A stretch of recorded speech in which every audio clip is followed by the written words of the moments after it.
You are looking at Julian's pronunciation guide, where we look at how to pronounce better some of the most mispronounced words in the world, like this other curious word. But how do you say what you're looking for today?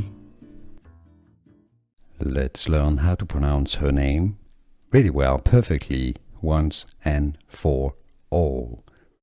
She is likely to be the next candidate to the 2024 election.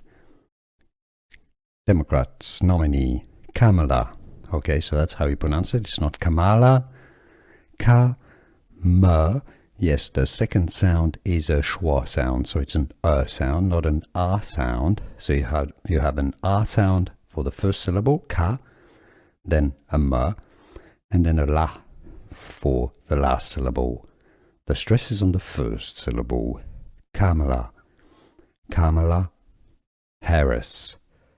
Kamala Harris. Kamala Harris. Here are more videos on how to pronounce more confusing words and names too many mispronounced. Like this video if you found it useful. I appreciate your support. I'll see you soon and thanks for watching.